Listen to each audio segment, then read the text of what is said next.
ഇന്ന് ചിക്കൻ ദം ബിരിയാണി ഉണ്ടാക്കാൻ സൺഡേ ആണല്ലോ. അപ്പോൾ ഒരു 4 ടേബിൾ സ്പൂണ് സൺഫ്ലവർ ഓയിലും ഒരു ടേബിൾ സ്പൂണ് നെയ്യും ഒഴിച്ചിട്ടുണ്ട് കേട്ടോ. അത് ചൂടായി വരുമ്പോൾ നമുക്ക് ഒരു 3 അത്യാവശ്യം വലിപ്പമുള്ള സബോള നമുക്ക് വറുത്തെടുക്കാം. അപ്പോൾ അത് വറുക്കാനായിട്ട് ಸ್ವಲ್ಪ സമയമുണ്ട്. നമുക്ക് ഇടയ്ക്ക് ഇളക്കി കൊടുക്കാം. അപ്പോൾ അതിൻ്റെ ഇടയിൽ നമുക്ക് പണികളെടുക്കുകയും ചെയ്യാം കേട്ടോ. അപ്പോൾ ഒരു സ്വല്പം ഉപ്പിട്ട് കൊടുത്തിട്ടുണ്ടെന്ന് വേഗമായി വരാൻ സബോള പായി വന്നുകൊണ്ടിരിക്കുന്നുണ്ട്. പായിട്ടുണ്ട്, നമുക്കത് കോരിയെടുക്കാം. അതിന് ശേഷം നമുക്ക് കുറച്ച് അണ്ടിപ്പരിപ്പും കിസ്മിസും വറുത്തെടുക്കാം കേട്ടോ. ആ എണ്ണയിൽ തന്നെ അണ്ടിപ്പരിപ്പും കിസ്മിസും വറുത്തെടുക്കാം.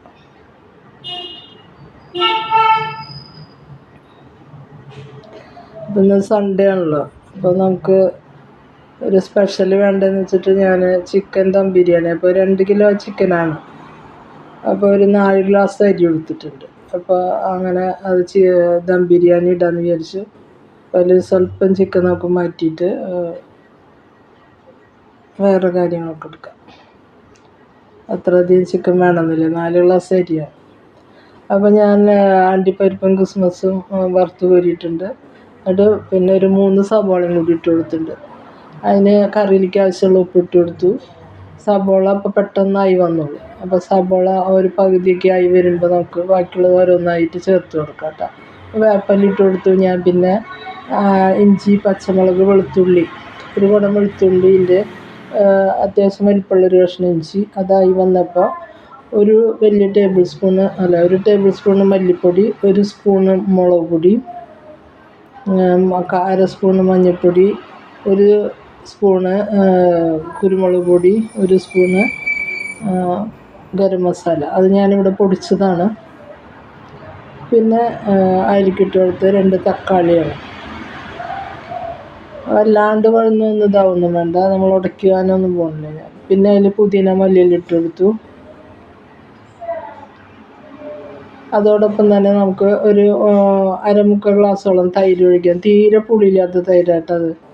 അപ്പോൾ അതുകൊണ്ട് പുളിയുള്ളതാണെങ്കിൽ ഇത്ര ഒഴിക്കാൻ പാടില്ല കേട്ടോ. ഒരു 1/4 ഗ്ലാസ്സൊക്കെ ഒഴിച്ചാൽ മതി. നല്ല തൈരാണ്, കട്ടിയുള്ള നല്ല പുളിയില്ലാത്ത ഫ്രഷ് തൈരാണ്. അപ്പോൾ അതിലേക്ക് ഇനി നമുക്ക് ചിക്കൻ ഇട്ട് കൊടുക്കാം. 2 കിലോ ചിക്കനാണ് കേട്ടോ.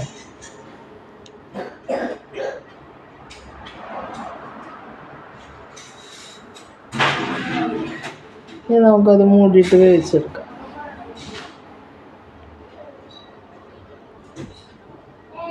നല്ല ചിക്കൻ കറി കേട്ടോ. അത് ഇങ്ങനെ ഉണ്ടാക്കി നോക്കണം, ചിക്കൻ കറി. നമുക്ക് മൂടിയിട്ട് വേവിച്ചെടുക്കാം. ഈ സമയത്ത് നമുക്കൊരു പാത്രം വെച്ചിട്ട് നമുക്ക് അരി വേവിക്കാനുള്ള കാര്യങ്ങൾ നോക്കാം. അപ്പോൾ അതിലേക്ക് 2 ബേ ലീവ്സ്, ഒരു കഷ്ണം കറുവപ്പട്ട, കരയാമ്പൂ, ഏലക്കായ, പിന്നെ ആവശ്യത്തിന് വെള്ളം എന്ന് പറയുന്നത് 4 ഗ്ലാസ് വെള്ളമാണ്. അപ്പോൾ നമുക്കൊരു 1.5 ഗ്ലാസ് വെച്ച് 10 ഗ്ലാസ് വെള്ളം ഒഴിച്ചിട്ടുണ്ട് കേട്ടോ. അതൊന്ന് തിളച്ച് വരുന്നതിൻ്റെ ഉള്ളിൽ ഞാൻ ഈ ചിക്കൻ ഒന്ന് ഇളക്കി കൊടുത്തു.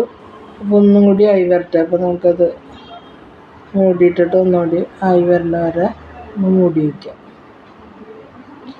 ഉപ്പൊക്കെ പാകമാണെന്ന് നോക്കാം. ഉപ്പൊക്കെ പാകമാണ്. ഒന്നുകൂടി മൂടി വെച്ചിട്ട് എടുക്കാം. നമ്മുടെ വെള്ളം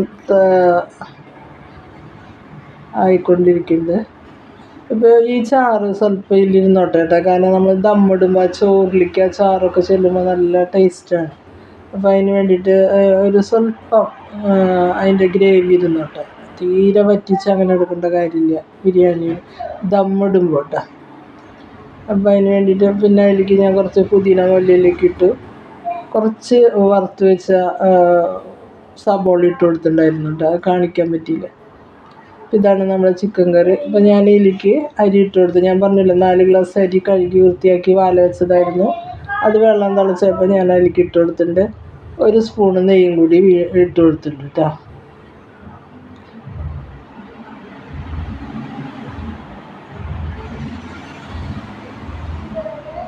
ഇതിപ്പോൾ ചോറായി വന്നിട്ടുണ്ട്. ഒന്നും കൂടി ആവാനുണ്ട്. ആ വെള്ളം ഒന്ന് ഇതായി വരാനുണ്ട്. അപ്പോൾ ചോറ് ആയി വന്നിട്ട് അപ്പോൾ അതിൽ നിന്ന് കുറച്ചെടുത്ത് ഞാൻ മാറ്റിയിട്ടാണ്. എന്നിട്ട് അതിലേക്ക് ഞാൻ വറുത്ത് വെച്ച നമ്മുടെ സവാള, പിന്നെ നമ്മുടെ എന്നിട്ടാണ് അണ്ടിപ്പരിപ്പ്, കിസ്മസ്, പുതിന, മല്ലിയിലേക്ക് ഇട്ട് കൊടുത്തു. അതിൻ്റെ മീതെ ഞാൻ കറി ഇട്ട് കൊടുക്കാം. ആ ഗ്രേവിയോട് കൂടിയാണ് ഇട്ടുള്ളത്. അപ്പോഴാണ് പിന്നെ നമ്മൾ ദമ്മിടുമ്പോൾ ആ ഗ്രേവിയൊക്കെ ആ ചോറിലേക്ക് ഇറങ്ങിയിട്ട് നല്ല ടേസ്റ്റ് വരുന്നത്. അപ്പോൾ അതുകൊണ്ടാണ് ഞാൻ പറഞ്ഞത് കുറച്ച് ഗ്രേവി നമ്മുടെ ആ കറിയിൽ ഉണ്ടാവണമെന്ന്. ഇനി ഇതിൻ്റെ മീതെ നമുക്ക് ബാക്കിയുള്ള ചോറ് കൂടി ഇട്ട് കൊടുക്കാം. ഞാൻ അതിൽ നിന്ന് മാറ്റി വെച്ച ചോറാണ് കേട്ടോ അത്.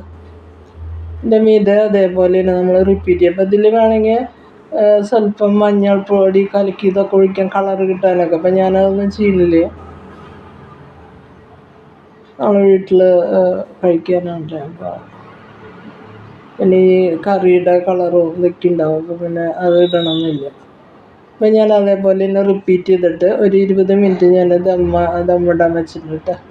അതിന് ശേഷം എടുത്ത ദം ബിരിയാണി നിങ്ങൾക്ക് ഇഷ്ടപ്പെട്ടാൽ ലൈക്ക് ചെയ്യുക, ഷെയർ ചെയ്യുക, സബ്സ്ക്രൈബ് ചെയ്യുക.